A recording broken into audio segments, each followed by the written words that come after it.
In the dusty attic of their late father's farmhouse, siblings Claire and Ben Harper uncover a secret that changes everything. A battered leather journal containing the name Ellen Margaret Harper, a sister they never knew existed. What follows is a journey through faded photographs, forgotten letters, and echoes of a past their father worked hard to bury. As they piece together his story, they discover not only the truth about Ellen, but also the love, regret, and sacrifices that defined their father's life. This is a tale of family bonds rediscovered, forgiveness earned, and the enduring hope that even the deepest wounds can heal when faced with courage and love. It begins with a single name, waiting to be remembered. Before we begin, drop a comment below to tell us where you're watching from. If you believe the truth always comes out, like and subscribe. And now, let the secrets unravel. The attic room was suffused with the golden glow of a flickering kerosene lamp, its flame dancing like a restless spirit. The air smelled faintly of cedar wood and old paper, mingling with the damp chill that always seemed to linger in this part of the house. Daniel Harper Sr., barely 18 years old, sat cross-legged on the creaky wooden floor, his knees brushing against stacks of dog-eared books and forgotten treasures from childhood. His fingers tightened around a battered leather journal, its cover worn smooth by years of use. He paused mid-sentence, pen hovering over the page as though uncertain how or whether to continue. His eyes traced the name he had just written, Ellen Margaret Harper. It felt foreign yet achingly familiar, as if it belonged to someone who existed only in dreams or shadows. He underlined the name twice, pressing hard enough for the ink to bleed through the thin paper. Then, with a sigh that carried more weight than his young shoulders should bear, he closed the journal and tucked it beneath his bed. Outside, cicadas buzzed their endless summer symphony, but inside, silence reigned, a silence heavy with secrets unspoken. Claire Harper adjusted her glasses and swiped at the cobwebs clinging to her hair. The farmhouse attic was a time capsule of memories she hadn't realized she'd forgotten. Sunlight filtered weakly through grimy windows, illuminating motes of dust floating lazily in the stale air. Boxes were stacked haphazardly along the walls, labeled in Dad's careful handwriting. Christmas decorations, Mom's recipes, tools do not throw away. Ben stood nearby, balancing precariously on an overturned crate as he rummaged through a trunk filled with faded photographs. At 55, he still carried himself with the lanky awkwardness of adolescence, those streaks of gray now threaded through his dark hair. "Find anything interesting?" Claire asked, her voice echoing slightly in the cavernous space. "Just more proof that Dad was a pack rat," Ben replied, holding up a brittle black and white photo. "Look at this one. Me trying to ride a goat. What was I thinking?" Claire chuckled softly, shaking her head. She reached for another box. This one smaller and tucked into a corner. Its lid came off easily, revealing a jumble of items wrapped in yellowed newspaper. Among them lay a small, leather-bound journal. She picked it up gingerly, running her thumb over the cracked spine. The initials DH were embossed on the front in faded gold lettering. Her father's journal. Curiosity tugged at her, and she flipped open the first page. The handwriting was unmistakably Dad's, neat but hurried, as if he'd been rushing to get his thoughts down before they slipped away. As she skimmed the entries, something caught her eye, a name she didn't recognize. "Ben," she said, her tone sharper than intended. "Come look at this." Her brother stepped closer, peering over her shoulder. "What is it?" "This name, Ellen Margaret Harper. Does that mean anything to you?" Ben frowned, scratching the back of his neck. "Nope, never heard of her. You think it's Mom's side of the family?" "I don't know." Claire turned the page, searching for context, but the entry stopped abruptly after the name, leaving no explanation. They exchanged a glance, both sensing the same unease. Their father had always been a private man, but this felt different. Downstairs, they settled into the cozy kitchen where countless family meals had taken place. The scent of freshly brewed coffee filled the room as Claire poured two steaming mugs. "So," Ben began, stirring sugar into his cup, "Dad never mentioned anyone named Ellen. Do you think it's some kind of code? Or maybe a girlfriend?" Claire sipped her coffee thoughtfully. If it was a girlfriend, why keep it such a secret? And why write about it in such detail? Ben shrugged. Maybe we're reading too much into it. People have journals for all sorts of reasons. But Claire wasn't convinced. There was something about the way the name had been written, underlined twice, as if to emphasize its importance, that made her stomach twist with apprehension. Let's go through the rest of the journal, she suggested. Maybe there's more to the story. As they delved deeper into the pages, the past began to unravel, revealing fragments of a life their father had kept hidden. Each entry hinted at a mystery far greater than either sibling could have imagined. A mystery that would force them to confront not only their father's secrets, but also the truths they had buried within themselves. The morning sun streamed through the lace curtains, casting delicate patterns of light across the worn wooden table. Claire and Ben sat side by side, the journal open between them like a forbidden artifact. Steam rose lazily from their coffee mugs, but neither touched their drinks. Instead, they stared at the pages, trying to piece together the fragments of a life that suddenly felt unfamiliar. I remember something, Claire said softly, breaking the silence. Her voice was hesitant, as if she were unsure whether to trust her own memory. Ben looked up, his brow furrowed. What is it? She hesitated, her fingers tracing the edge of the journal. I must have been 8 or 9. I woke up in the middle of the night, thirsty, I think, and I heard Dad on the phone downstairs. Claire closed her eyes, letting the memory surface. It came back to her in flashes. The faint glow of the living room lamp spilling into the hallway, the creak of floorboards beneath her bare feet, and then her father's voice. Low, urgent, different from the steady tone he used with her and Ben. He sounded scared, she continued, or maybe guilty. He kept saying things like, it wasn't supposed to happen, and you can't tell anyone. Ben leaned forward, his mug forgotten. Did you hear who he was talking to? Claire shook her head. Number just his end of the conversation. And when he saw me standing there, he hung up quickly. He didn't yell or anything, but she paused, searching for the right words. He looked haunted, like he'd seen a ghost. Ben exhaled slowly, running a hand through his graying hair. I always thought Dad had these moments where he seemed distant, like something was weighing on him. Remember how he'd sometimes sit out on the porch for hours just staring at nothing? Claire nodded. Those quiet moments had puzzled her as a child. Their father had always been kind, dependable, even-tempered. But there were times when his gaze would drift far away, as though he were seeing something no one else could. And then there were those cryptic comments, Ben added, his voice tinged with frustration. Whenever we asked about his childhood or growing up here in town, he'd change the subject, or say something vague like, some things are better left alone. Claire frowned. Do you think Ellen has something to do with whatever he regretted? It's possible, Ben said, tapping his fingers against the tabletop. But why wouldn't he ever talk about her? If she was important enough to write about in his journal, why keep her a secret? Claire opened the journal again, flipping through its yellowed pages. Each entry was filled with snippets of daily life, mundane observations about weather, chores, and family dinners. But every so often the name Ellen appeared, always accompanied by brief, enigmatic phrases. Ellen came by today. She looked tired. Can't stop thinking about what happened last summer. I should have told her sooner. Too late now. The entry stopped abruptly around 1980, leaving behind only unanswered questions. Claire sighed, rubbing her temples. This feels like pieces of a puzzle scattered across decades. We're missing something big, Ben. Something Dad didn't want us to find. Ben reached for his coffee finally, taking a long sip before responding. Maybe it's not just about finding answers. Maybe it's about understanding why he kept this part of himself hidden. For a moment, neither spoke.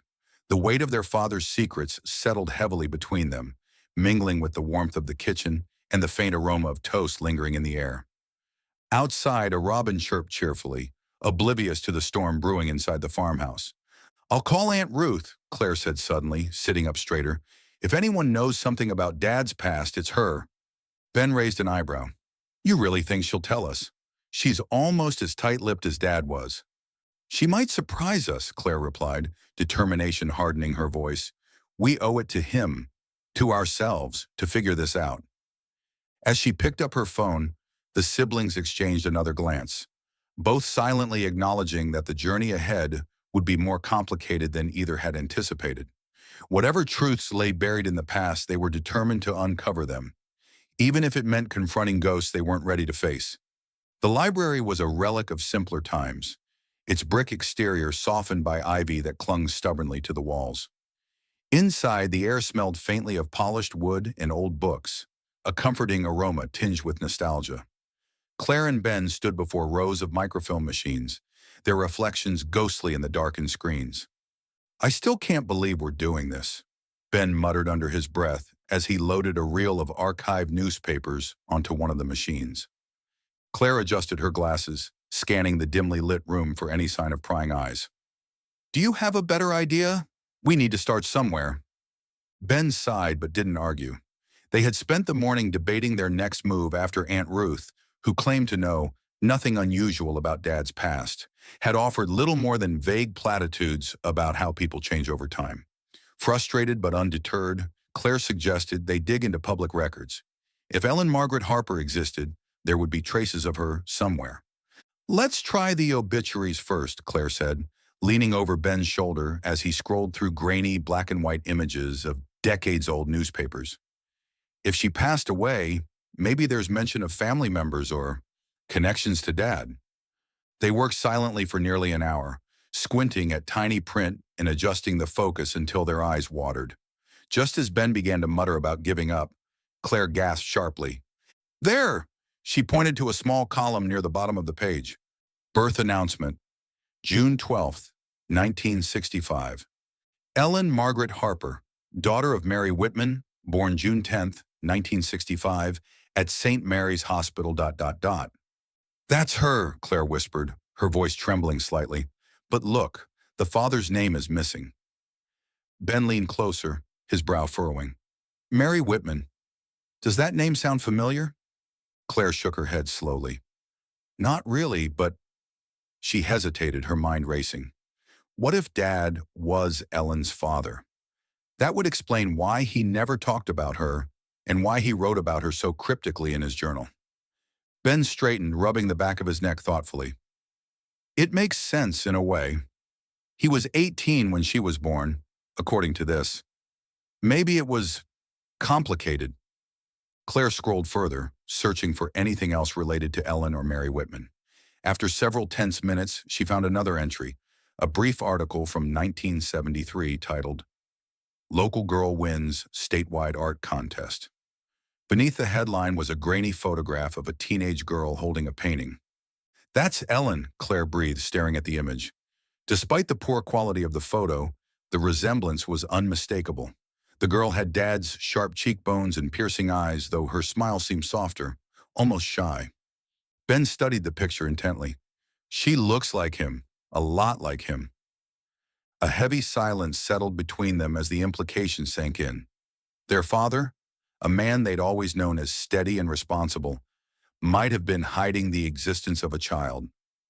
We need to find out who Mary Whitman is, or was, Claire said finally, her voice firm despite the turmoil bubbling inside her.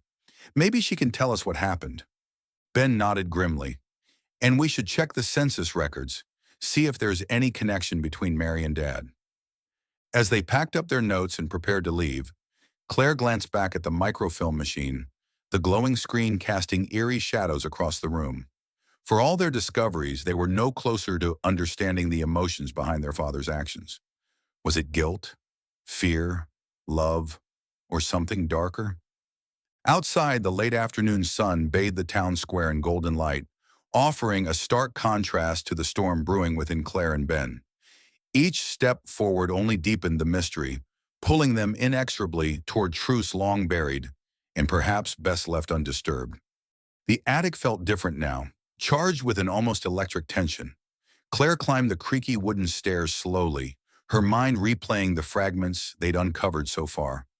Ellen's birth announcement, the missing father's name, the photograph of a teenage girl who bore their father's features.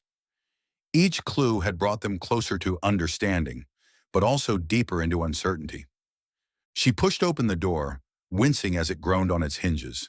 The air was thick with dust, and sunlight streamed through cracks in the boarded-up window, illuminating motes that danced lazily in the stillness. Ben stood near one of the trunks, rifling through faded letters and yellowed newspaper clippings, but Claire's eyes were drawn to a battered shoebox tucked away on a high shelf. "What's that?" Ben asked, noticing her intent gaze. "I don't know," Claire admitted, stretching up to retrieve it. The box was heavier than she expected, its corners worn soft from years of handling. She carried it carefully to the small table beneath the eaves and lifted the lid. Inside, a jumble of photographs spilled out, snapshots frozen in time, each one capturing moments long past. Claire picked up the first few absently, smiling at familiar faces, her parents on their wedding day, Ben grinning toothlessly as a toddler, herself clutching a stuffed rabbit she didn't remember owning. But then, buried beneath the cheerful memories, she found something else entirely. It was a black and white photograph, slightly faded, but clear enough to make out the details. A teenage boy stood awkwardly beside a young woman, cradling a swaddled infant. The boy's face was unmistakable. It was Dad, his expression hesitant, almost nervous, as if he weren't sure whether to smile or frown. The woman holding the baby wore a tentative smile, her hair neatly pinned back, though strands escaped to frame her face, and nestled in her arms was the tiny bundle, wrapped snugly in a crocheted blanket. Claire's breath caught in her throat. Her fingers trembled as she turned the photograph over. In neat looping handwriting were the words, "Ellen, summer 1965. Ben appeared at her side, peering over her shoulder. "Is that?" "Yes," Claire whispered, her voice barely audible. "That's Ellen. And that's Mary Whitman. And—" She swallowed hard, unable to finish the sentence. Ben took the photograph gently, studying it intently. "Dad looks scared, like he doesn't know what to do with himself." Claire nodded, tears pricking at the corners of her eyes. For all the questions swirling in her mind, one thing was becoming painfully clear. Their father hadn't simply known Ellen. He had been part of her life, and perhaps her very existence, from the beginning. "This changes everything," Ben said quietly, his tone heavy with emotion. "If Dad was Ellen's father, why didn't he ever tell us? Why keep her a secret?" Claire sank onto the edge of the trunk, staring at the photo without really seeing it. Memories of their childhood flickered through her mind. The laughter, the family dinners, the quiet evenings spent around the fireplace. Had those moments been built on lies? Or had their father simply chosen to protect them from a truth too painful to share? "We need to find Mary Whitman," Claire said finally, her voice steadier now. She might be able to explain, not just about Ellen, but about Dad too. Ben nodded, slipping the photograph into his pocket. "Let's go back to the library tomorrow. Census records, marriage licenses, whatever we can find. If anyone knows what happened, it's her." As they descended the stairs, leaving the attic behind once more, Claire couldn't shake the image of the photograph from her mind. It wasn't just a picture. It was a window into a world their father had kept hidden, a world filled with love, loss, and secrets waiting to be unearthed. And somewhere within that tangled web lay the answers they sought, not only about Ellen, but about the man who had raised them and the choices that had shaped his life. The cottage was nestled at the edge of town, surrounded by a riot of wildflowers that seemed to defy the orderly rows of vegetables in Rose Miller's garden. At 76, Rose had aged gracefully, her silver hair swept into a neat bun, and her sharp blue eyes framed by laugh lines earned over decades of teaching. She greeted Claire warmly, ushering her inside with a wave of her hand. "Claire Harper, it's been years," Rose said, her voice carrying the faint lilt of nostalgia. "You look just like your mother, same warm smile." Claire forced a smile, though her nerves buzzed beneath the surface. She sat on the floral-patterned couch as Rose bustled about, pouring tea into delicate china cups. The room smelled faintly of lavender and lemon polish, comforting yet foreign. "I hope you don't mind me stopping by unannounced," Claire began, clutching her teacup tightly. "I've been going through some things since Dad passed, And there are a few questions I thought you might be able to help with. Rose settled into her armchair, studying Claire with an astute gaze. Of course, dear. Your father was one of my dearest friends growing up. Ask away. I'll do my best. Claire hesitated, choosing her words carefully. Do you remember Mary Whitman? The name hung in the air for a moment, and Rose's expression shifted subtly. Her lips pressed together, and she set her teacup down with deliberate care. Mary Whitman, Rose repeated softly, almost to herself. Yes, I remember her. She and Daniel were inseparable back in high school. Sweet girl, gentle, kind, always had her nose buried in a book. Claire leaned forward slightly, her heart pounding. What happened between them? Why did they drift apart? Rose sighed, folding her hands in her lap. It wasn't so much drifting apart as being pulled apart. You see, Mary got pregnant during their senior year. It caused quite the scandal in this little town, let me tell you. Claire's breath hitched. She'd suspected as much after finding the photograph and birth announcement, but hearing it confirmed aloud sent a chill down her spine. Daniel wanted to stand by her, Rose continued, her tone wistful. He truly loved her. You could see it in the way he looked at her. But his parents, well, they weren't having any of it. They forbade him from seeing her, said it would ruin his future. Back then, people cared a lot about appearances. And Mary, Claire asked, her voice barely above a whisper. She left town shortly after Ellen was born, Rose replied, shaking her head sadly. No one really knew where she went, not even Daniel. He tried to find her, wrote letters, made calls, but she never responded. Claire felt a lump rise in her throat. The pieces were falling into place, but each revelation only deepened the ache in her chest. Her father, a man who had always seemed so steady and reliable, had carried this burden alone for decades. Did Dad ever talk about Ellen? Claire ventured, her fingers gripping the edge of the couch. Rose nodded slowly. Not often, but when he did, it was clear how much he regretted losing her. He used to say she was the one thing he couldn't fix, no matter how hard he tried. That broke him, Claire. Broke him in ways most people never saw. Tears welled in Claire's eyes, blurring her vision. She blinked them away, focusing on Rose's weathered face. Why didn't he tell us? Ben and me, we could have helped him carry that weight. Rose reached out, placing a gentle hand on Claire's arm. Sometimes love means protecting those you care about, even if it hurts. Maybe he thought keeping quiet would spare you both from the pain of knowing what he'd lost. The room fell silent except for the soft ticking of the grandfather clock in the corner. Claire stared at her teacup, the liquid inside reflecting fragments of light. For all the answers she'd found, she couldn't escape the feeling that she was standing at the edge of a chasm, staring into shadows too dark to fully comprehend. Thank you, Rose, Claire said finally, rising to her feet. This helps, more than you know. As she stepped out onto the porch, the late afternoon sun bathed the landscape in golden hues. Claire took a deep breath, letting the fresh air fill her lungs. The road ahead was still uncertain, but one thing was clear. Uncovering the truth about Ellen and their father would require courage, patience, and perhaps forgiveness. And somewhere in the distance, echoes of the past whispered louder than ever before.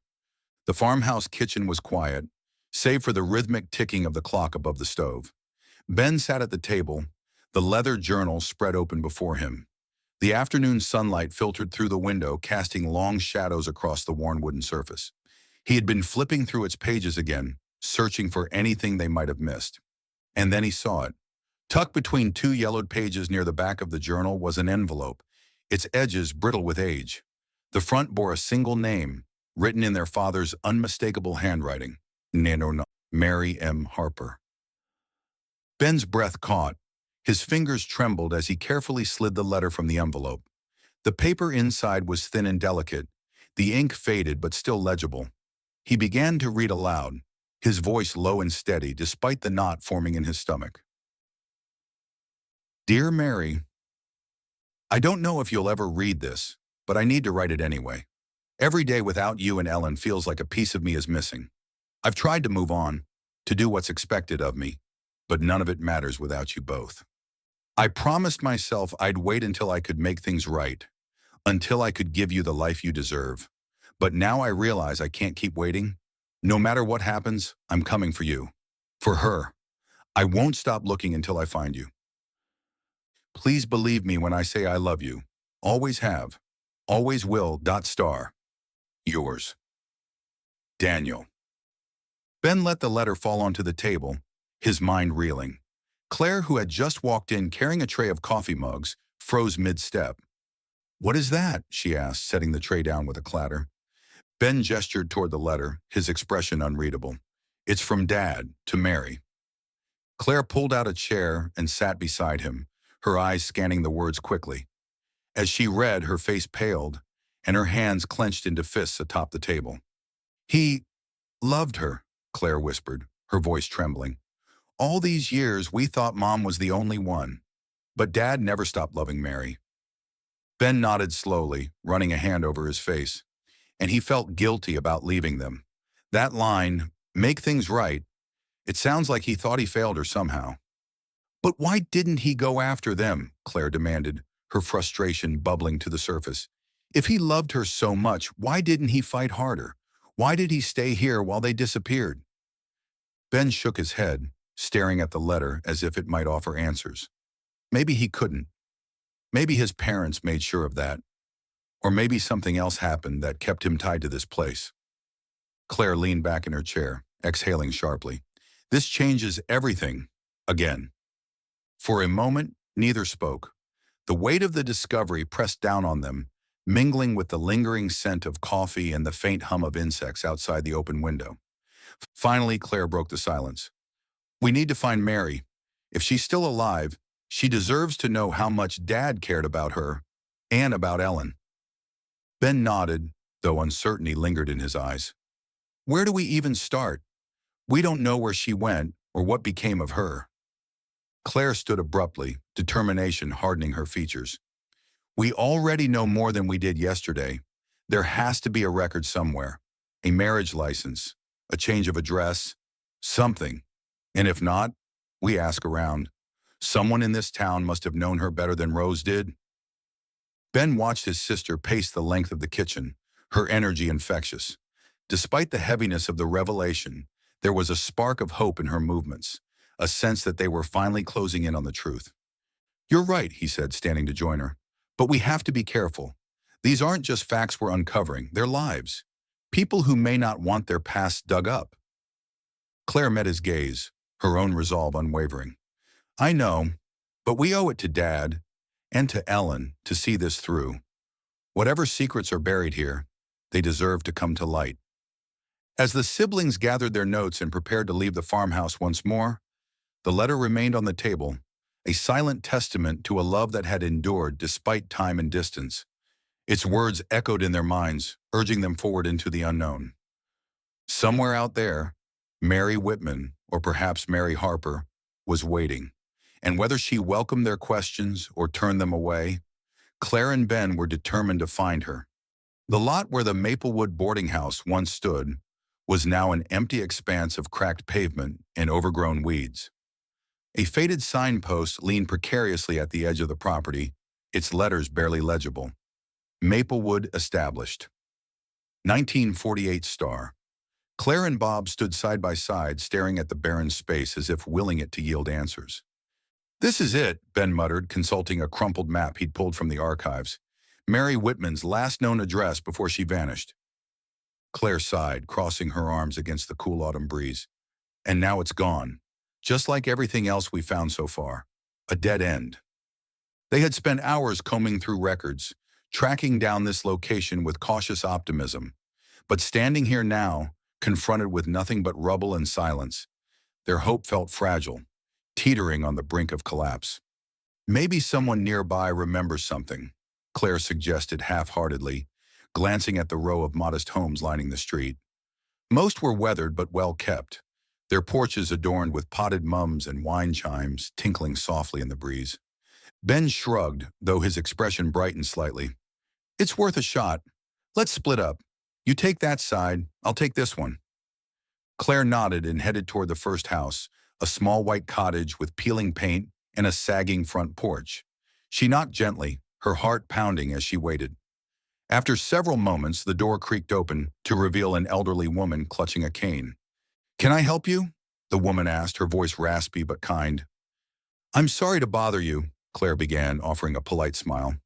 "I'm looking for information about someone who used to live in the boarding house across the street. Her name was Mary Whitman. Do you remember her?" The woman frowned, shaking her head slowly. "Sorry, dear. That was before my time. Try asking Tom Briggs down the block. He grew up around here. Might know something." Claire thanked her and returned to Ben, who was already speaking with a man trimming hedges outside his home. The man gestured further down the street, confirming what the elderly woman had said. Tom Briggs lived 2 doors down. Tom Briggs turned out to be a wiry man in his late 50s, with salt and pepper hair and a pair of wire-rimmed glasses perched on his nose. He greeted them warmly, inviting them onto his porch, which overlooked the vacant lot. "You're looking for Mary Whitman?" Tom repeated after they explained their search. His brow furrowed as he thought back. "Yeah, I remember her. She stayed at the boarding house for a short while when I was a kid. Quiet lady, kept to herself mostly." Claire leaned forward eagerly. "Did you ever hear anything about her? Where she went or why she left?"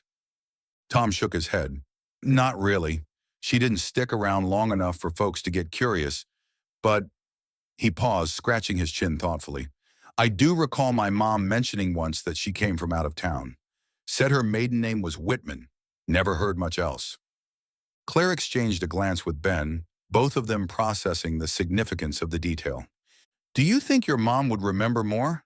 Ben asked hopefully. Tom chuckled softly. "Doubt it. She passed away years ago." But he hesitated, then reached into his pocket and pulled out a business card. "There's a woman in town, Edna Riley. Runs the Historical Society. If anyone knows anything about old families around here, it's her." Claire took the card gratefully, her spirits lifting slightly. "Thank you, Mr. Briggs. This helps more than you know." As they walked back to their car, Claire clutched the business card tightly, her mind racing. Every lead seemed to unravel just as quickly as it appeared, yet each thread brought them closer to the truth. "Well," Ben said, breaking the silence, "at least we have a name now. Whitman. And maybe Edna can fill in some blanks." Claire nodded, determination hardening her features once more. "Let's go see her tomorrow. Dead ends or not, we're getting somewhere." The drive back to the farmhouse was quiet, the setting sun casting long shadows across the countryside. Though frustration lingered in the air, there was also a flicker of hope, a sense that the next piece of the puzzle might finally bring clarity to the tangled web of their father's past. And somewhere in the distance, the whispers of the past grew louder, urging them onward. The farmhouse kitchen buzzed with a quiet intensity, the kind that comes from hours of relentless research. Papers were scattered across the table, census records, marriage certificates, and handwritten notes scribbled in the margins. Claire sat at one end, her fingers trembling as she traced the name on the latest document they'd uncovered. Ellen Margaret Whitman, now Ellen Garcia. "She's alive," Claire whispered, her voice barely audible over the hum of the overhead light. Her eyes darted between the paper and the photograph of their father with Mary and baby Ellen. "She's real." Ben leaned forward, bracing his elbows on the table. His expression was a mix of triumph and trepidation. "Florida. That's where she is. Or at least that's where she was last recorded." Claire exhaled sharply, folding her arms tightly around herself, as if to ward off the wave of emotions crashing over her. What do we even say to her? "Hi, we're your half-siblings? What if she doesn't want anything to do with us? Or Dad's memory?" Ben frowned, his brow furrowing. "We can't think like that yet. We owe it to Dad, and to ourselves, to try. If nothing else, she deserves to know the truth about him, about how much he cared for her." Claire shook her head, her gaze dropping to the letter they'd found in the journal. The words still echoed in her mind. "I won't stop looking until I find you."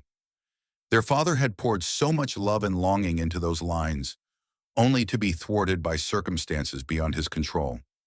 Now, decades later, they had the chance to bridge the gap he couldn't. "But what if she hates him?" Claire blurted out, her voice cracking under the weight of her fears. "What if she blames him for leaving her and Mom behind? Or worse, What if she thinks we're just digging up old wounds for no reason? Ben reached across the table, covering her hand with his own. Then we'll respect her wishes. But we have to give her the choice, Claire. She has a right to know who her father really was, not just some ghost in an old photograph. Claire met his gaze, searching for reassurance.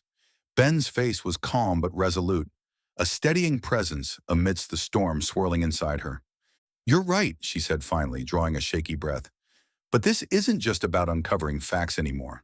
It's about people, real lives, and I'm scared of what we might find. So am I, Ben admitted softly. But we've come too far to turn back now. Later that evening, Claire sat alone in the living room, staring at the fire crackling in the hearth. The house felt eerily quiet without Ben, who had gone to grab dinner from the diner in town. Shadows danced along the walls, casting long, distorted shapes that seemed to mirror the turmoil in her mind.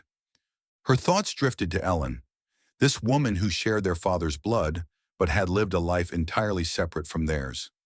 What must it have been like for her, growing up without knowing her father? Did she ever wonder about him, hate him, forgive him? Claire pulled out her phone and opened the browser tab she'd been avoiding all day. A quick internet search revealed little more than basic information. Ellen Garcia, currently residing in Sarasota, Florida. There was no social media profile, no public record of family or career. Just a name and an address, a fragile thread connecting them to someone who might hold the key to understanding their father's hidden past. Her thumb hovered over the call button, hesitating. Should they reach out first, or should they visit in person, prepared to face whatever reaction awaited them? Before she could decide, the front door creaked open, and Ben stepped inside, carrying 2 steaming takeout bags. He glanced at her phone, then raised an eyebrow. You're thinking about calling her, aren't you? Claire nodded, guilt flickering across her face. I don't know what to do, Ben. Part of me wants to drive straight to Florida tonight.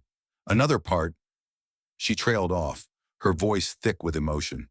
Another part is terrified of what happens when we knock on her door. Ben set the food down and sank onto the couch beside her. It's okay to be scared. Hell, I'm scared too. But let's not rush into anything reckless. Let's write her a letter first. Something gentle, explaining who we are and why we're reaching out. Give her the option to respond before we show up unannounced. Claire considered this, nodding slowly. That sounds reasonable. Less intrusive.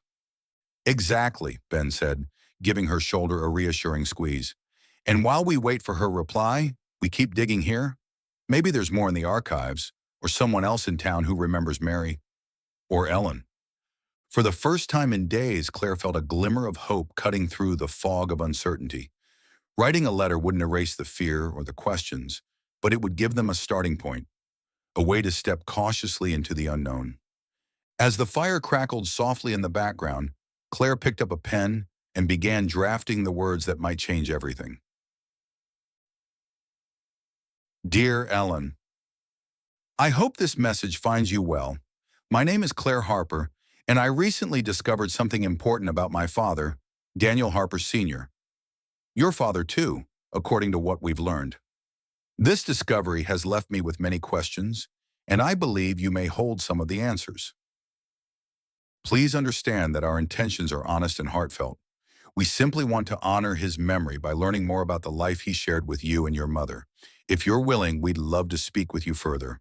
No pressure, no expectations, just an opportunity to connect if you feel ready.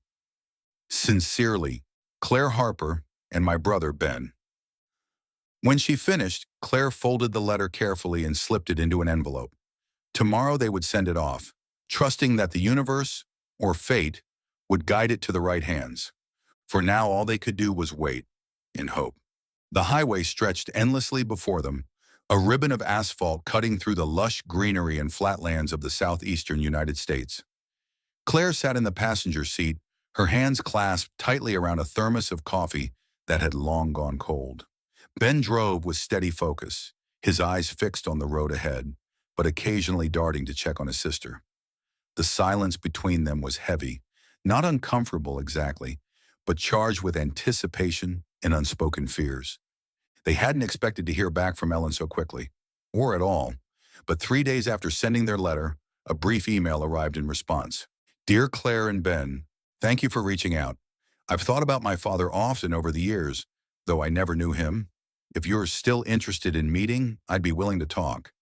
Please let me know when you plan to visit. Sincerely, Ellen Garcia. It wasn't warm or welcoming, but it wasn't dismissive either, and that was enough to propel them forward. That's it, Ben said suddenly, breaking the quiet as they passed a sign marking their entrance into Sarasota County. We're almost there. Claire nodded absently, twisting the strap of her purse between her fingers. Her mind replayed every possible scenario they might encounter. Ellen opening the door with tears in her eyes, embracing them like long-lost family. Ellen slamming the door in their faces, refusing to listen. Or worse, Ellen sitting across from them, polite but distant, unwilling to share any part of herself. What if she doesn't believe us? Claire asked abruptly, voicing one of the many doubts gnawing at her. Ben glanced at her briefly before returning his attention to the road. Then we show her proof, the journal, the photograph, Dad's letter. She has to see we're telling the truth. But what if she does believe us and still doesn't care? Claire countered, her voice tinged with vulnerability. What if finding out who he was doesn't matter to her anymore? Ben sighed, gripping the steering wheel a little tighter. I don't know, Claire. All we can do is try. We owe it to Dad and to ourselves to at least meet her. Whatever happens after that, we'll deal with it together. Claire leaned her head against the window, watching palm trees blur past as they neared the city limits. The humid Florida air pressed against the car windows, carrying the faint scent of salt water and blooming flowers. Despite the beauty surrounding them, her stomach churned with nerves.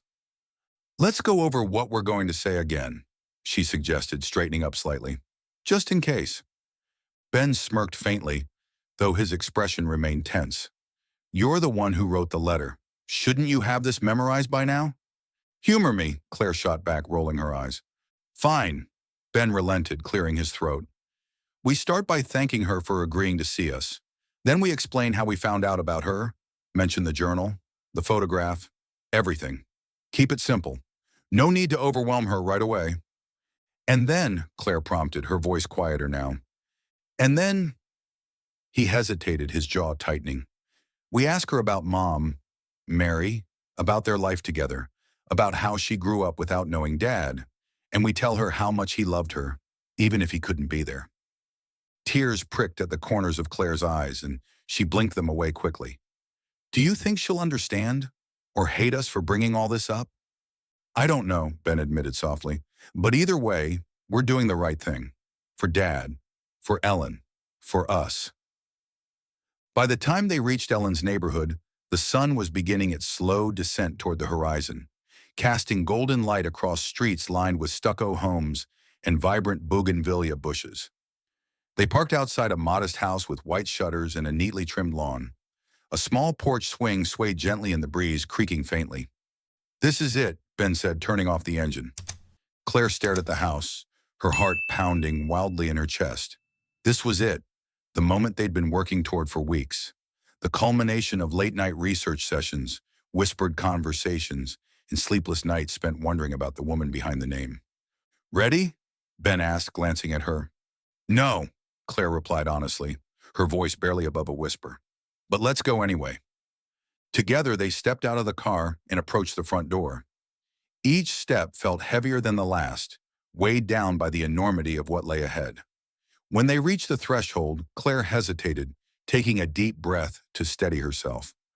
Ben rang the doorbell, the soft chime echoing inside the house. For a moment, there was only silence. Then came the sound of footsteps, a slow, deliberate pace, and finally the door opened. Standing before them was a woman in her early 60s, with sharp features that mirrored their father's and warm brown eyes that softened slightly as she took them in. Her hair was streaked with silver, pulled back into a loose bun, and her posture radiated both curiosity and caution. You must be Claire and Ben, Ellen said, her voice calm but tinged with uncertainty. Yes, Claire managed, forcing a smile despite the lump in her throat. Thank you for seeing us. Ellen studied them for a moment longer, then stepped aside, gesturing for them to enter. As they crossed the threshold, Claire couldn't shake the feeling that they were stepping not just into Ellen's home, but into the final chapter of their father's story. And somewhere deep inside, she hoped they'd find closure waiting for them. The interior of Ellen's home was warm and inviting, with soft lighting casting a golden glow over the living room. Framed photographs adorned the walls, family portraits, snapshots of grandchildren playing on the beach, and faded images of a younger Ellen smiling beside a man Claire assumed was her husband. The air smelled faintly of lavender and freshly baked cookies, a comforting contrast to the tension rippling through Claire's body. Ellen gestured for them to sit on the couch, settling herself into an armchair across from them. She folded her hands neatly in her lap, her gaze flickering between Claire and Ben, as if trying to piece together their resemblance to someone she hadn't seen in decades. "So," Ellen began, her voice steady but laced with curiosity, "you said you're here about my father?" Claire swallowed hard, her throat dry despite the glass of water Ellen had offered moments earlier. Beside her, Ben shifted slightly, offering silent support. "Yes," Claire replied, her voice trembling at first but growing steadier as she continued. "We believe, no, we know that your father was our father too, Daniel Harper, Sr." Ellen's eyes widened, shock registering plainly on her face. For a moment she said nothing, her fingers tightening around each other until her knuckles turned white. Then slowly she leaned back in her chair, exhaling sharply. "I don't understand," Ellen murmured, shaking her head slightly. "My mother never mentioned anyone named Daniel Harper. She left Ohio when I was a baby, and we never went back." "We know," Ben interjected gently, leaning forward to rest his forearms on his knees. "But there's proof, documents, photos, letters. Our father wrote about you. He cared deeply for you and your mother, even though he couldn't be part of your lives." Ellen's expression shifted again, this time to something more guarded, a mix of skepticism and cautious interest. "Letters? What kind of letters?" Claire reached into her bag and pulled out the journal, carefully unfolding the letter they'd found tucked inside. She handed it to Ellen, watching as the older woman scanned the faded ink, her lips moving silently as she read. When she finished, Ellen set the letter down on the coffee table, her hands trembling slightly. Her brow furrowed and she looked up at them, her dark eyes searching theirs for answers, or perhaps validation. "This is real?" she asked finally, her voice barely above a whisper. "It's real," Claire confirmed, her own emotions threatening to spill over. "Our father loved you, and he regretted not being able to find you after your mother left." Ellen sat back in her chair, visibly processing the revelation. Silence stretched between them, broken only by the distant hum of traffic outside and the rhythmic ticking of a clock on the wall. After what felt like an eternity, Ellen spoke again, her tone softer now, tinged with a fragile vulnerability. "Why now? Why are you telling me this after all these years?" Claire exchanged a glance with Ben before answering. "Because we didn't know either. Not until recently. When our father passed away, we started going through his things and discovered the journal. We've spent weeks piecing everything together, trying to understand who you were and why he kept your existence a secret." Ellen nodded slowly, her gaze dropping to the letter once more. "And now you're here," she said, almost to herself, "saying you're my half-siblings." "Yes," Claire whispered, tears welling in her eyes. "That's what we believe. That's what the evidence shows." Ellen studied them intently, her expression unreadable. There was no anger in her gaze, but neither was there immediate acceptance. Instead, she seemed caught somewhere in between, curious yet hesitant, intrigued yet wary. Finally, she sighed, her shoulders sagging slightly as if releasing some invisible weight. "I don't know what to say. This is a lot to take in." "We understand," Ben said quickly, his tone reassuring.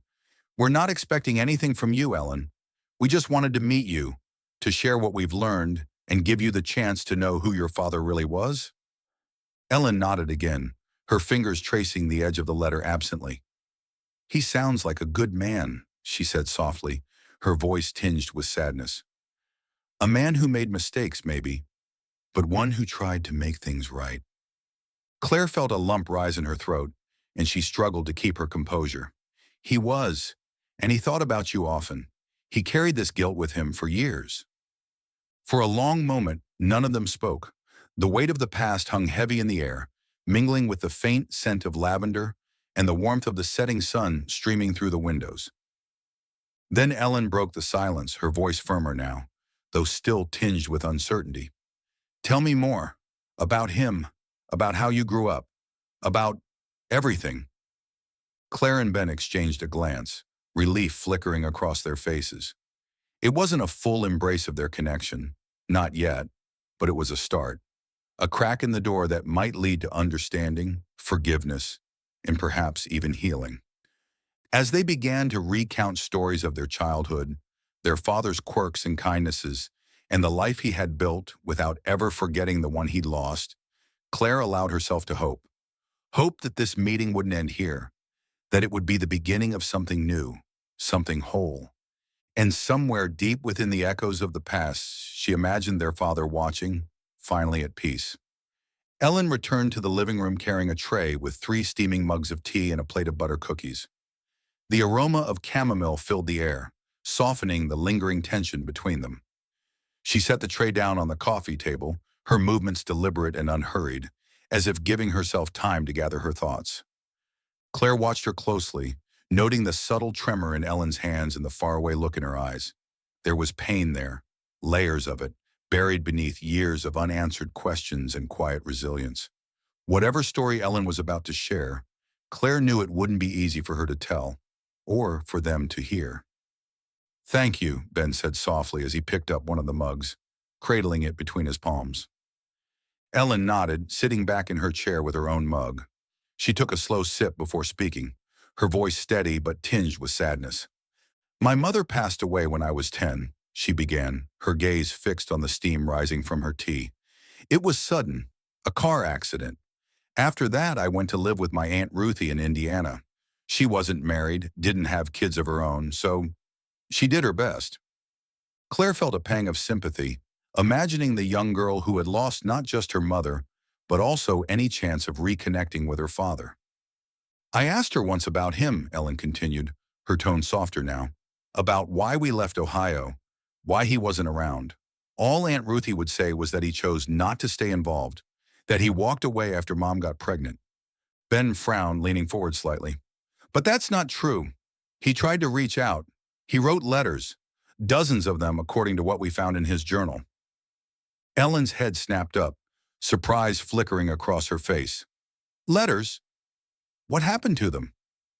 Claire hesitated, choosing her words carefully. We think they may have been sent to the wrong address. Your mom moved several times after leaving Ohio, right? If Dad didn't know where you were. Ellen's expression shifted, a mixture of disbelief and dawning realization crossing her features. She set her mug down gently, her hands trembling again. All these years, she whispered, shaking her head slowly. I thought he abandoned us, that he didn't care enough to fight for us.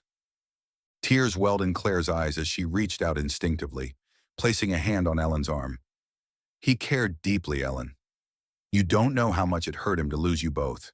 He spent years blaming himself, wondering what he could have done differently. Ellen blinked rapidly, tears spilling down her cheeks despite her efforts to hold them back. Why didn't anyone tell me? Why didn't Mom keep trying to reach him? Claire exchanged a glance with Ben, unsure how much to reveal about their grandparents' interference. Finally, she spoke gently, her voice barely above a whisper.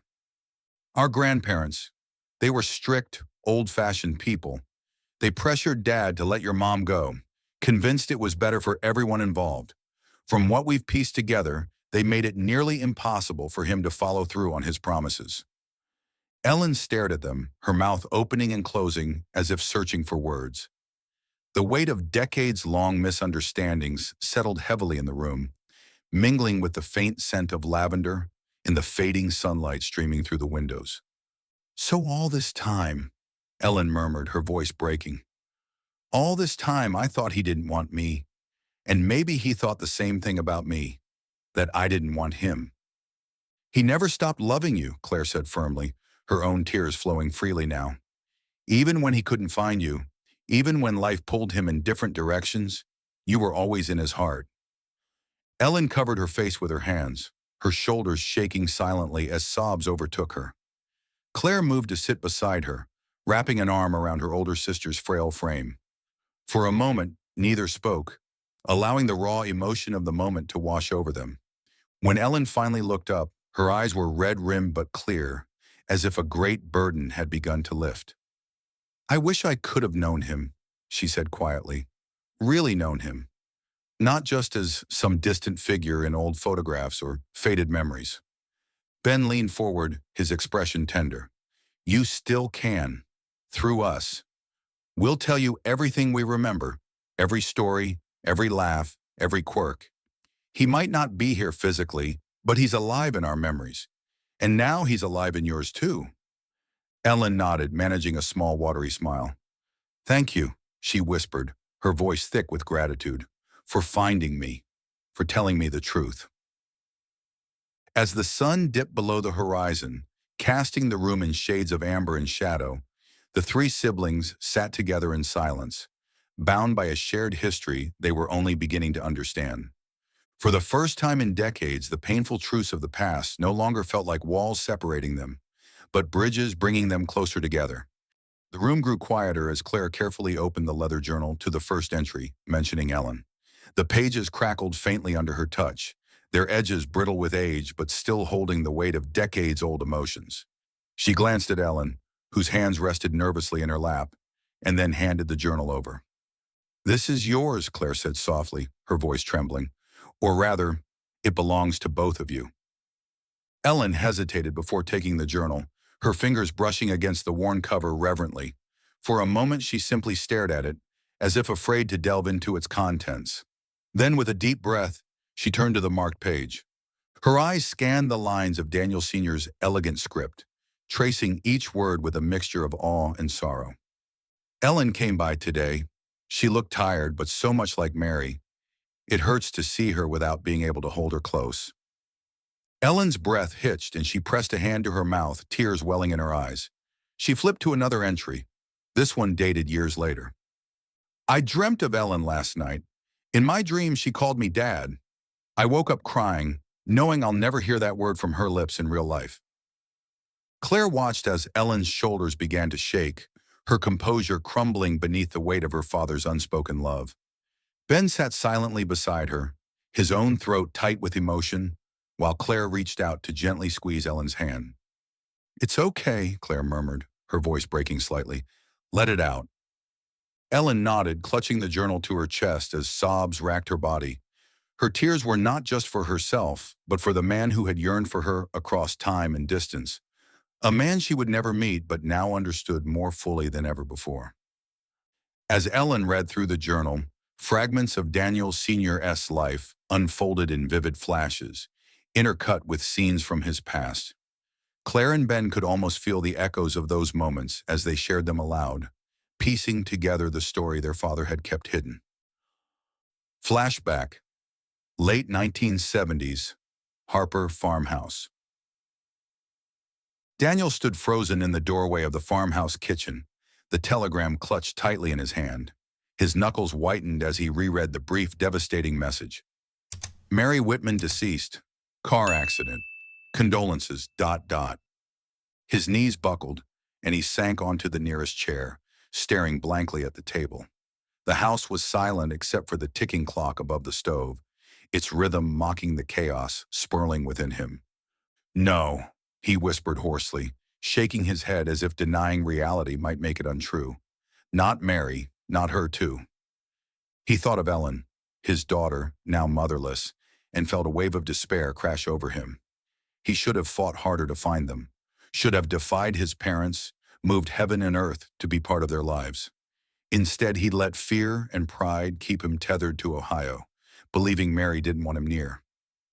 That night, alone in his attic room, Daniel scribbled furiously in his journal, the lamplight casting long shadows across the walls. "Mary is gone, and now Ellen is lost to me forever. But I swear, somehow, I will protect her. Even if she never knows who I am, I will watch over her. I owe her that much." Yet even as he wrote the words, Daniel knew they were hollow promises. Life had already conspired to separate them, and no amount of wishing could undo what had been broken. Back in the present, Ellen closed the journal gently, her tears subsiding into quiet sniffles. She looked up at Claire and Ben, her expression raw but resolute. "He loved me," she said simply, her voice thick with wonder. "All these years I thought he didn't care. But he did. More than I can put into words." Ben nodded, his own eyes glistening. He carried that love every day of his life. It shaped him, even when it hurt. Claire leaned forward, placing a hand on Ellen's arm. "And now we know the truth. Together. You're not alone anymore, Ellen. Neither are we." Ellen smiled faintly, though her gaze remained distant, as if she were still processing the enormity of everything she'd learned. "Do you think he forgave himself?" she asked suddenly, her voice barely audible. Claire exchanged a glance with Ben before answering. "I don't know. Maybe not completely. But I think he found peace in other ways. Through us. Through the life he built. And maybe through leaving behind enough pieces for us to find you." Ellen nodded slowly, cradling the journal against her chest once more. Outside, the stars began to twinkle faintly in the night sky, their light soft and steady. For the first time in decades, the walls between them, the ones built by secrets, misunderstandings, and missed opportunities, began to crumble. What remained was something fragile yet profound, a connection forged not just by blood but by shared loss and newfound understanding. And somewhere beyond the veil of time, Daniel Sr. seemed to smile, finally at rest. The drive back to Ohio had been quiet but charged with emotion. Ellen stared out the car window as familiar landscapes unfolded before her. Rolling fields of golden corn, weathered barns standing sentinel against the horizon, and winding country roads lined with maples ablaze in autumn hues. Though she hadn't set foot in this part of the world since she was an infant, something about it felt achingly familiar, as if the land itself carried echoes of her mother's presence. When they arrived at the farmhouse, Ellen stepped out of the car slowly, taking in the whitewashed walls, the sagging porch swing, and the sprawling oak tree that shaded the yard. The house seemed smaller than she'd imagined, its edges softened by time and neglect. Yet it radiated a warmth that made her chest tighten. "This is where he lived," Claire said softly, coming to stand beside her. "Where he raised us. Where he thought about you every day." Ellen nodded, brushing away a tear that slipped down her cheek. "It feels, alive, like his spirit is still here." Ben joined them, holding a thermos of coffee. "Come on inside. There's so much more to show you." Inside, the farmhouse smelled faintly of cedar wood and dust, mingling with the crisp air filtering through cracked windows. Ellen wandered from room to room, running her fingers over worn furniture and faded photographs. In the kitchen, she paused before the old wooden table, imagining Daniel Sr. sitting there late at night, scribbling entries into his journal. "He used to sit right here," Ben said, noticing her gaze, "sometimes for hours, writing, thinking, planning, always trying to figure out how to make things right." Ellen smiled faintly, her eyes misty. "I wish I could have known him like that, seen him laugh, heard him tell stories." "You can," Claire interjected gently. "Through us, we'll share everything we remember, every little detail." They settled into the living room, surrounded by boxes of mementos they'd been sorting through since their father's passing. As sunlight streamed through the lace curtains, casting delicate patterns on the floor, they began to weave together a tapestry of shared memories. Some joyful, others bittersweet. "Dad had this dry sense of humor," Ben recalled, chuckling. "He'd tease us mercilessly, especially when we were kids. Remember the time he convinced me the neighbor's cow was actually a bull and would charge if I got too close?" Claire laughed, shaking her head. "You screamed so loud Mrs. Henderson came running out of her house, waving a broom." Ellen listened intently, laughter bubbling up despite the lump in her throat. "He sounds wonderful. And funny. Mom always said he had a way of lighting up a room." "She wasn't wrong," Claire agreed, smiling wistfully. "Even on his worst days, he could make you feel like everything would be okay." Ellen hesitated, then reached into her purse and pulled out a small photograph she'd brought with her. A younger version of herself, no older than 10, standing beside a woman who bore an uncanny resemblance to Daniel Sr. "This is my mom," Ellen said softly, passing the photo to Claire and Ben. "Mary Whitman, or maybe Mary Harper. if things had turned out differently. Claire studied the image, her breath catching at the sight of Mary's bright smile and lively eyes. You look so much like her, but also like Dad. It's eerie. Ben nodded, handing the photo back to Ellen. She's beautiful, just like you. Ellen blushed slightly, tucking the photo back into her purse. Mom used to sing all the time, old folk songs, hymns, anything she could think of. She said music kept her grounded when life got hard. I bet Dad loved that about her, Claire murmured. He adored music too, used to hum while he worked around the farm.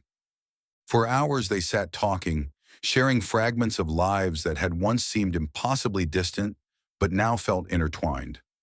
Ellen spoke of her childhood dreams, of becoming a painter, inspired by the art classes her aunt insisted she attend.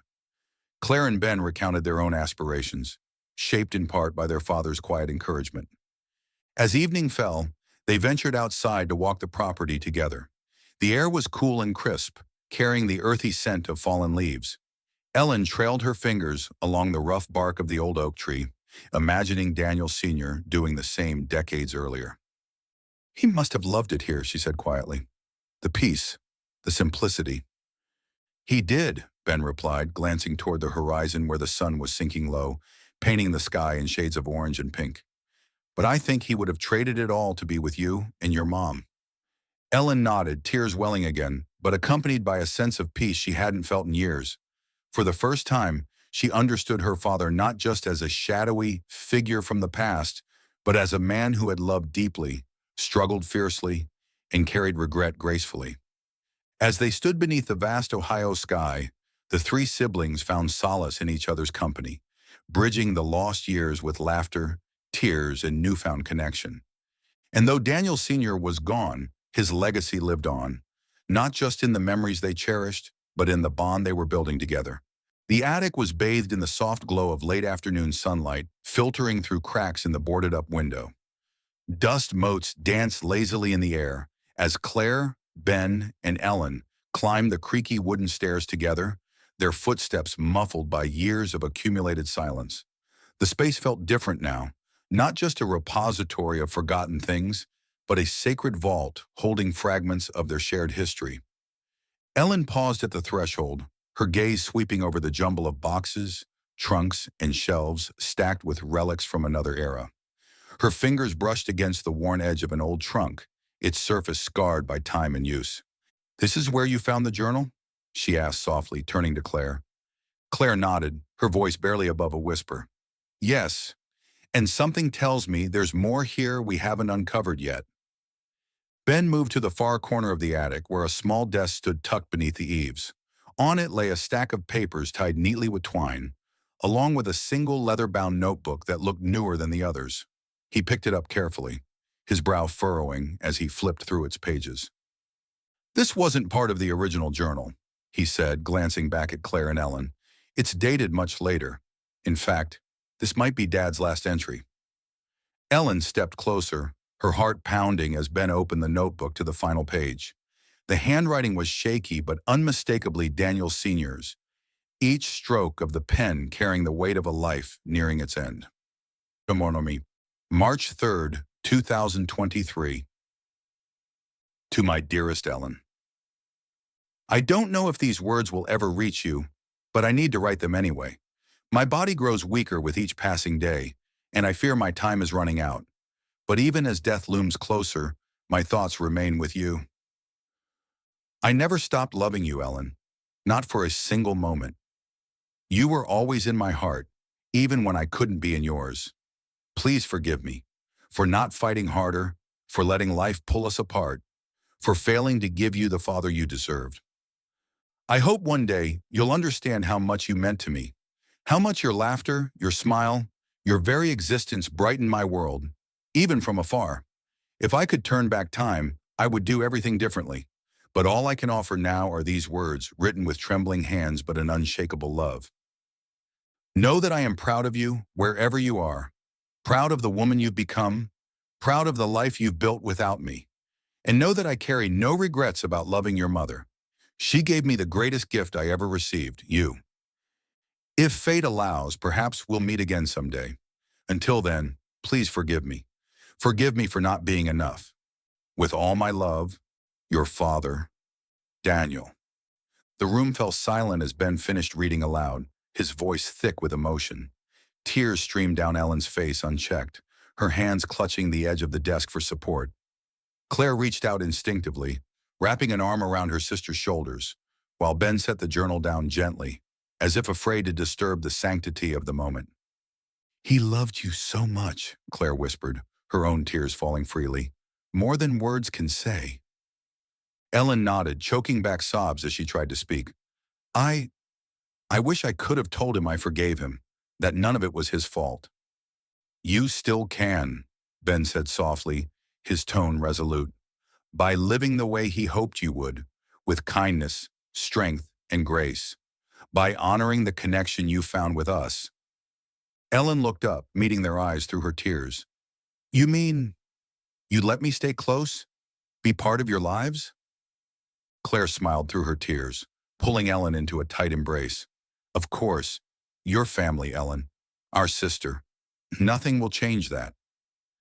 Ellen clung to her, the floodgates opening fully as decades of longing, pain, and unanswered questions poured out of her. For the first time, she didn't feel alone in her grief or her joy. When the tears subsided, Ben spoke again, his voice steady despite the lump in his throat.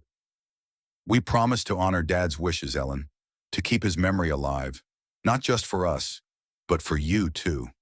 He wanted you to know how deeply he loved you, and now you do." Ellen nodded, wiping her cheeks with trembling hands. "I'll make sure my kids know about him, about all of you. They deserve to know where they come from." As they stood together in the attic, surrounded by the remnants of Daniel Sr.'s life, a profound sense of closure settled over them.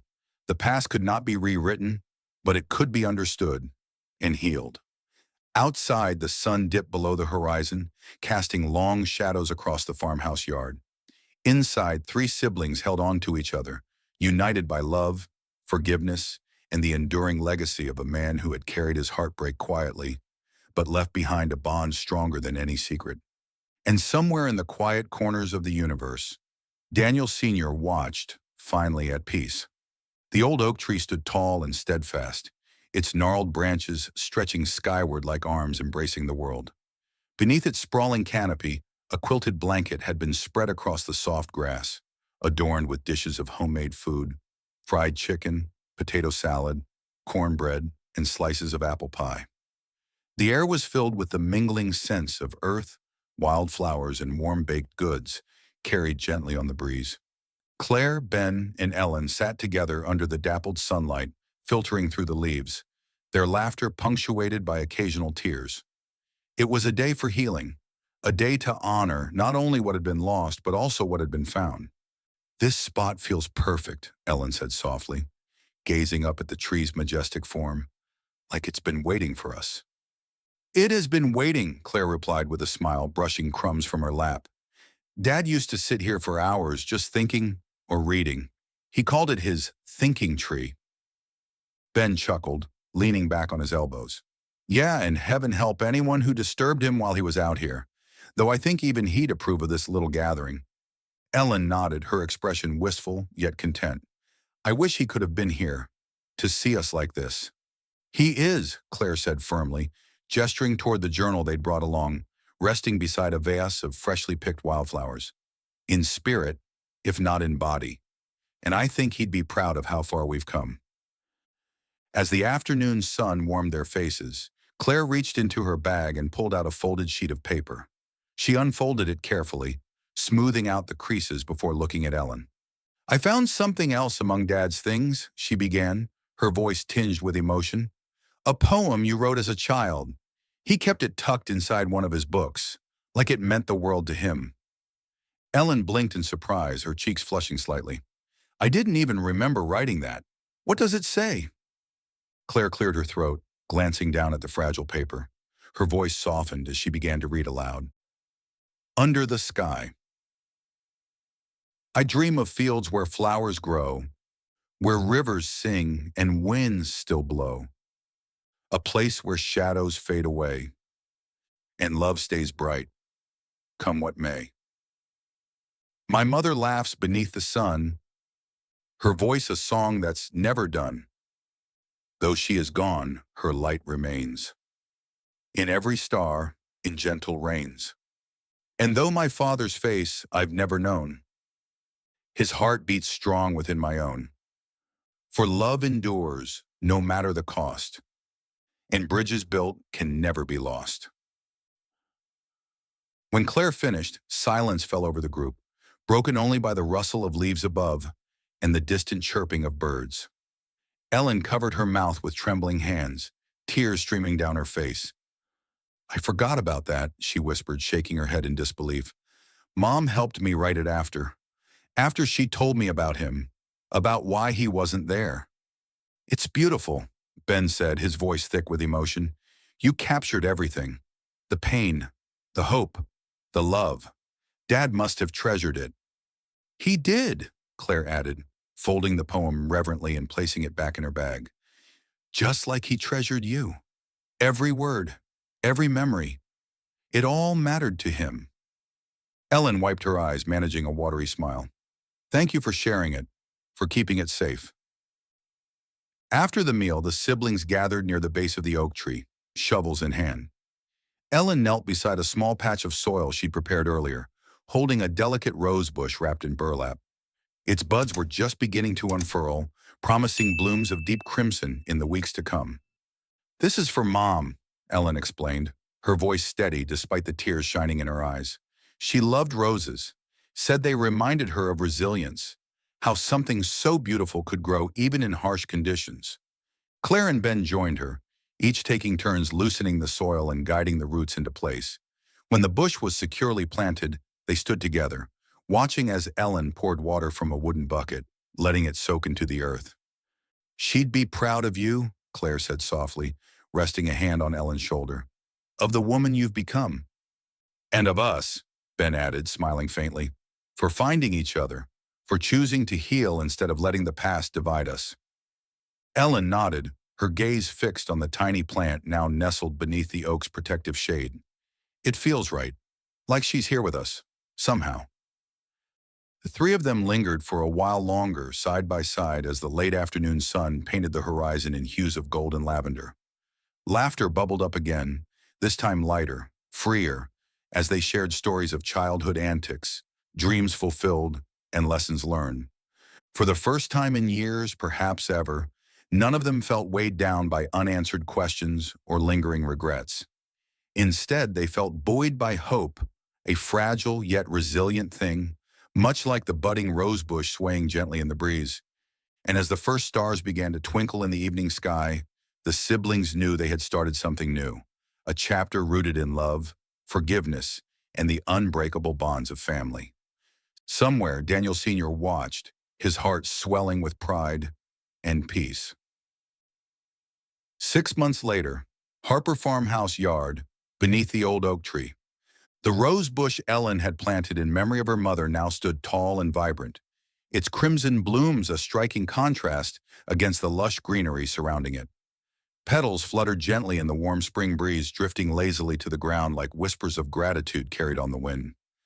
Ellen knelt beside the bush, her hands brushing away stray leaves and tending to the soil with care. She wore a contented smile, one that reflected not only pride, but also the profound sense of peace she'd found over the past months. Nearby, Claire and Ben leaned against the sturdy trunk of the oak tree, watching their sister with quiet admiration. It's thriving, Claire remarked, tilting her head as a particularly bold petal floated toward her. Just like you. Ellen laughed softly, rising to her feet and dusting off her hands. It's stubborn like me. Won't give up no matter what. Ben grinned, nudging her playfully. Sounds about right. The three of them stood together, gazing at the rose bush bathed in golden sunlight. It was more than just a plant. It was a symbol of resilience, forgiveness, and the enduring power of love, a testament to the lives they'd uncovered and the bonds they'd forged anew. Earlier that week, Ellen's memoir, Found in the Lines, had been released to widespread acclaim. The dedication page read simply, "To my father, Daniel Harper Sr., whose love transcended time and distance, and to my mother, Mary Whitman, whose laughter still echoes in my heart. This book is for anyone who has ever searched for belonging and discovered it in the most unexpected places. The memoir chronicled Ellen's journey of self-discovery, from learning the truth about her father to reconnecting with Claire and Ben. It wove together fragments of Daniel Ciernas' journal entries, Ellen's childhood memories, and the shared experiences that had brought them closer as siblings. But above all, it celebrated the transformative power of forgiveness, not just for others, but for oneself. I didn't expect it to resonate with so many people, Ellen admitted, her voice tinged with awe as she tucked a strand of silver-streaked hair behind her ear. But readers keep telling me how much it means to them, to know they're not alone in searching for answers. You've given them hope, Claire said, her tone filled with pride, that even when life feels broken, there's always a way to mend it, together. Ellen nodded, her gaze drifting toward the farmhouse, the place where it had all begun. We did this together, all of us. Without you two, I wouldn't have had the courage to write it, or to face the past. Ben stepped forward, wrapping an arm around her shoulders. You're stronger than you think, sis. Always have been. As the sun dipped lower in the sky, casting long shadows across the yard, the siblings lingered beneath the oak tree. The air was alive with the sounds of nature, the rustling of leaves, the distant chirping of crickets, and the occasional hum of bees flitting between blossoms. Claire bent down to pick up a fallen petal, holding it delicately between her fingers. Do you think Dad knew, she asked quietly, that we'd find each other? That we'd heal? Ellen smiled, her eyes shining with unshed tears. I think he hoped, and maybe that's enough. Ben nodded, his expression thoughtful. He left us clues, his journal, his letters, his love. He trusted us to piece it all together, to finish what he started. And we did, Claire added, her voice steady despite the lump in her throat. Not perfectly, but honestly, with our whole hearts. Ellen reached out, linking arms with both Claire and Ben. They stood close, their silhouettes merging into one as the evening light softened around them. The rose bush swayed gently in the breeze, its petals continuing to drift downward. A reminder that life, like family, is ever-changing yet enduring. There would be challenges ahead, unfinished chapters waiting to be written. But for now they were united, not just by blood, but by choice. And as the first stars began to twinkle in the night sky, the three siblings turned back toward the farmhouse, ready to face whatever came next, together.